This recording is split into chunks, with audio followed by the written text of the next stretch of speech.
Here we are back in the studio with Leah B. Morgan and Craig Carter with the Old Nocona Boot Factory, and as we learned, so much more than that. This whole food bank, Hope, let me get it right again, Hope 2911. It's just fascinating. How many people do you serve a year with that? Meals? So how many meals? Well, it's very high volume. Yeah. So typically we are fully 50, 60 pallets of food, taller than me, that we will clear out in usually about an hour to hour and a half. Every Saturday? We do it every other Saturday. Okay. And then part of that is it kind of disperses into the community. We have a large volunteer base that when certain things come in, we know who needs it in the area. And so we're able to not only feed the people coming through, but actually disperse it. And the coolest thing in the whole journey is to find someone that lights out, not connected with life. We have a lot of elderly coming through. One lady in particular worked for FEMA for 19 years. Coming through the food bank, lights out, someone's pushing her in a wheelchair, not responsive. Over a journey a month later, lights on. A month after that, comes through out of the wheelchair walking. A month behind that, a cane. Behind that, no cane, walking. And then, I mean, she just breaks down and like, you saved my life. I thought this was the end of the road. Nobody cares. I could either pay my electric bill or I could go buy food. So I stopped buying food. All because of this food bank. Because of this food bank. You have similar stories you've witnessed as well? There's people that come in and they're, we don't judge people based on what they drive, sure, what clothes they have. You don't ever know anybody's situation. So we accept everybody, all walks of life, all, financial, categories in life. And this one lady came in and she was driving an Escalade and she came in for food and she honestly just needed prayer. And so I gave her some food, prayed for her, and she just broke down and cried and said, this was like my last hope.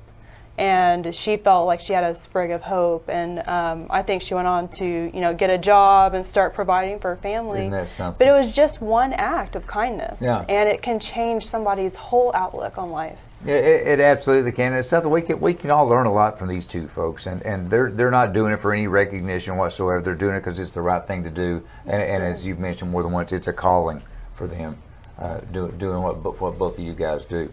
So back on the boot side of things, real quick. Do you see yourself? You mentioned you want to. How many stores are we in now? How many stores? We have 5 stores currently. So we're going to go from 5 to 100. Well, we have 3 stores coming online in the next 2 months. Oh, now we only need 92 more. I mean, I can do the math. I can see where this is going. Easy. Well, they're not all going to be in Texas. They're going to be all over. Yeah. And we have strong partnerships now with Simon Malls, which they have like 400 plus malls. I think Northeast Mall in Hearst is a Simon property. And so once you have those relationships, it's a lot easier. We don't have a lot of competition in the Western market. Right. So it's pretty easy. And really, I want the doors to open that are supposed to open. Okay. And if there's a ministry need in that community, then I want us to be in that community to help support that. It's not just Hope 2011, it's how many different ministries are struggling, and over the years that's what I've seen. The people that work the hardest toward serving people are always the ones that are not funded very well. Yeah, absolutely. And the ones that are hoarding it up, and I have a back history of doing some of that and private jets and all that. They're not helping anyone but themselves. Yeah. Most of the time. Most of the time. And not all the time. And so through that, we want to be resources for those nonprofits. Well, and so the bigger the number of boot stores gets, the more stuff you're going to be able to do. Absolutely. So where would you see the food bank headed? I mean, honestly, I would love to see it turn into a mentorship program, like a big brother, big sister. Ask you that. Okay. Absolutely, and we want to have the staffing, the facilities, the resources to provide training to the people that need it. So, first we address their food situation and maybe some economical things, but then we want to address their training. So that they can have skills to go out and provide for their families, provide for themselves, and become self-sufficient. Well, it's the whole teach a man to fish thing. Exactly. So that's really where we see it headed, and we're very open. Whatever the need is, we want to be very flexible and fluid to meet that need. Okay. So we're very open to that.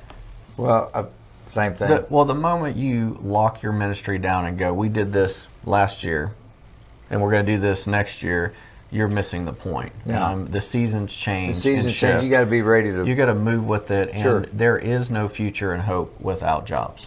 And so part of hightailing it into with the brewery and putting jobs back in that building with our boot stores, our back office to we're rolling out our own private label boots, we hope at some point they'll be made in our building again.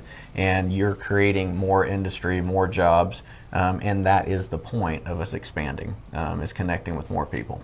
Gosh, connecting with more people to help, but connecting with more people to help more people. Exactly. If that makes sense Yes. at all. we always need more people on our team to go out there and help, and Craig and Lee are certainly laying the groundwork, so to speak, to get that done through the boot company.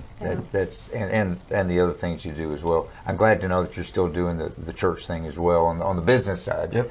Didn't know if that was going to fall by the wayside. There's so many connections. It all is and it entangled all together. comes It's a fascinating story. And and what I see is a lot of our churches sitting on the sidelines. They're keeping those pews warm, and is getting people out off that pew, out in their community. Take the church to the people. And that's what's going to change lives. And that's the beer. It's a tool. It's a tool to connect with someone.